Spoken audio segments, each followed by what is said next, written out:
I kind of came late to the Walking Dead thing. I got the pilot thing, and I read it, and it just, it was like, what?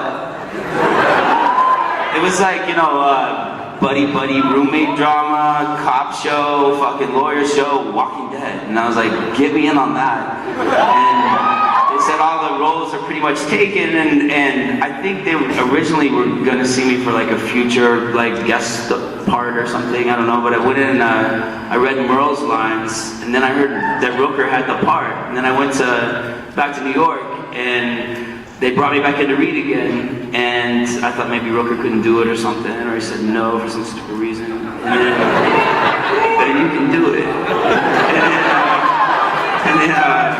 Anyway, rule of threes. Yeah, so that's it. It's it. So anyway, I left that thing and got a call later saying that there's a new part they have and they want you to play it. And originally we thought it was more of a kind of a one-note part, right? It wasn't as developed. I mean, I never had a conversation with anybody about Daryl, to be honest, not Frank or anybody, and they kind of let me just run with it. I love you too. And so I just kind of ran with it, and with TV you kind of get to bob and weave and drop these little seeds, and they turn into storylines, and sometimes the writers are very open with us, and they invite us into the writers' room, and we can, so what does Daryl think about T-Dog, whatever. And pour some out. Don't we have to pour some shit on the ground or something like that?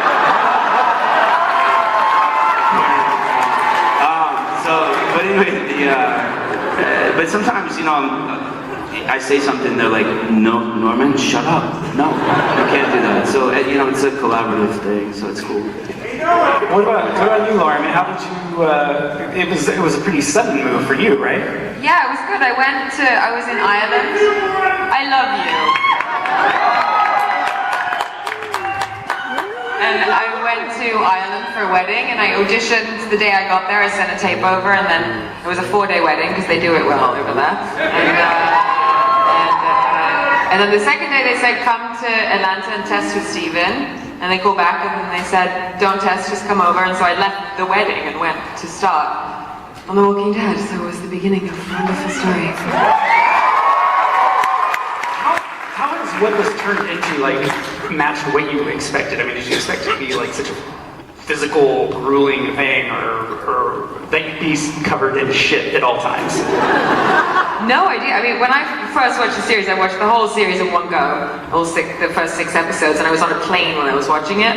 They were bringing dinner around, and I was literally, I remember the flight attendants just kind of being disturbed by my retching and leaping and stuff. I was terrified by the first one. I had zombie dreams for weeks when we first started. I'd wake up, turn over in bed, and there was a zombie, and I didn't, it wasn't real. And, Would you rather have me in your... What about you, Steven? How did it compare to what you expected? This was my first big job, so for me, all I could think of was don't fuck it up. When you landed, a lot of people, you get this question a lot, where did you know it was going to be what it turned into when you were starting? And no, I was just happy to have a job. And I remember landing on set and being surrounded by amazing writing, amazing direction, amazing producing, and then awesome cast and crew, and you're sitting there surrounded by these really great people, and even they're saying to me dude, it's not going to get as good as this. I can feel that it's good, and they've been at it for a while, so they're I just caught off of something and that sucked ass. This feels really good. And you don't know what that means until the people watch it, but then when it came out, people went bonkers for it. So again, thank you guys. That's really what Was the reaction pretty much instantaneous? I mean, did it feel like a hit right away? Well, when we started the show, we used Night of the Living Dead as our sort of benchmark. That was the Darabont. We watched the scene with Bill Heintzman in the cemetery, the first Walker. And if you really think about it, the first Walker, the first zombie, and you really think about the fact that he chases her out of the cemetery, picks up a rock, he smashes the window of the car in. So the rules change, and even in the first season, our walkers are